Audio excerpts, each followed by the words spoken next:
नमस्कार आत्मा मालिक. कसे आहे आज सर्वांचे आपल्या उज्ज्वला लाईफस्टाईल अँड ब्युटी या चॅनलमध्ये खूप खूप स्वागत आहे. बहरलेली फुले तुम्हा सर्वांना सुगंध देव, परमेश्वर तुम्हाला सुखात ठेव, अशी मी माझ्या सद्गुरूंच्या चरणी अगदी मनापासून प्रार्थना करते आणि आजच्या व्हिडिओला सुरुवात करते. आजचा व्हिडिओ सुरू करण्या अगोदर सर्वांना सर्वप्रथम रामनवमीच्या माझ्याकडून खूप खूप शुभेच्छा. आत्मा मालिक. आज आहे प्रभू रामचंद्रांचा जन्मदिवस म्हणजेच रामनवमी. आज आपण सकाळपासून प्रभू रामचंद्रांचा 12 वाजता जन्म होणार आहे. त्यावेळेस प्रभू रामचंद्रांचे होता होईल तेवढे नामस्मरण करावे, रामरक्षा स्तोत्राचे पठण करावे, होता होईल तेवढे मेडिटेशन देखील करावे. आपल्या हिंदू धर्मामध्ये रामनवमी हा उत्सव आनंदाने साजरा केला जातो, कारण त्या दिवशी प्रभू रामचंद्रांचा अयोध्येमध्ये जन्म झालेला आहे. त्यामुळे रामरक्षा स्तोत्राचे पठण करावे, राम मंत्राचा तुळशीच्या माळेवर 108 वेळा नामजप करावा, होता होईल तेवढे परमेश्वराचे नामस्मरण करावे, मेडिटेशन करावे.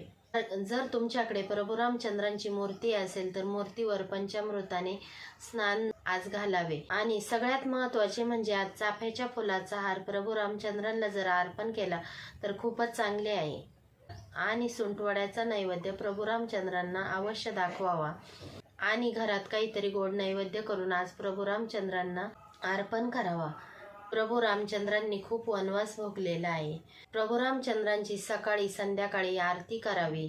आणि त्याचबरोबर आपले कोकमठाणला जे सद्गुरू आत्मा मालिक माऊली आहेत त्यांचे पण आज होता होईल तेवढे नामस्मरण करावे. सर्व देवांचा अवतार पण आपले सद्गुरू आत्मा मालिक माऊली आहे. सद्गुरू आत्मा मालिक माऊलींचे देखील नामस्मरण करावे, जास्तीत जास्त मेडिटेशन करावे. प्रभू रामचंद्रांच्या मंदिरात जाऊन दर्शन घ्यावे.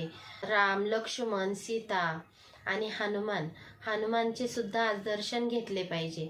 एवढेच नव्हे तर रामरक्षा स्तोत्र आज आपण पठण करणार आहोत, प्रभू रामचंद्रांचा मंत्रजप करणार आहोत. त्याचबरोबर आज हनुमान चालीसेचे पठण करावे. आपले सद्गुरू आत्मा मालिक माऊली आहेत त्यांची आत्मलीला सुद्धा आज पठण करावे. आपल्या कोकमठाणला साक्षात परमेश्वर बसलेले आहे, ते म्हणजे सद्गुरू आत्मा मालिक माऊली. त्यांचे आज होता होईल तेवढे नामस्मरण करावे, मेडिटेशन करावे आणि सकाळ संध्याकाळ आरती करावे. रामरक्षा स्तोत्राचे होता होईल तेवढे पठण करण्यास कोणीही विसरू नये. रामरक्षा स्तोत्र वाचन झाल्यानंतर जी आपण अगरबत्ती लावतो ती रक्षा सर्वांच्या कपाळी लावावे आणि प्रभू रामचंद्रांना गोड नैवेद्य दाखवावा. त्याचबरोबर जे आपले गुरु असतील त्यांनाही आज नैवेद्य अवश्य दाखवावा. कारण गुरुर ब्रह्मा गुरुर विष्णू गुरुर देव महेश्वरा, गुरुर साक्षात परब्रह्म.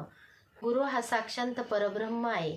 गुरूंचे पण होता होईल तेवढे आज नामस्मरण करावे, प्रभू रामचंद्रांचे नामस्मरण करावे. आणि आपल्या सद्गुरू आत्मा मालिक माऊलींना तर म्हटलेलेच आहे, राम रूपातून तुम्हा पाहिले, कृष्ण रूपातून तुम्ही दिसले, तुमचे बाबा चरण पाहिले, भाग्य मुझे थोर झाले. तर हे आपले सद्गुरू आत्मा मालिक माऊली आहेत. ते राम रूपातून तुम्हा पाहिले, कृष्ण रूपातून तुम्ही दिसले, तुमचे बाबा चरण पाहिले. साक्षात परमेश्वर हे राम अवतार आहे. त्यांचे होता होईल नामस्मरण करा, मेडिटेशन करा. दिवस रामाच्या सद्गुरूंच्या चिंतनामध्ये आजचा दिवस आनंदाने घालवा. एवढेच मी आजच्या व्हिडिओतून तुम्हाला सांगू इच्छिते. परत एकदा सर्वांना माझ्याकडून रामनवमीच्या खूप खूप शुभेच्छा. आत्मा मालिक.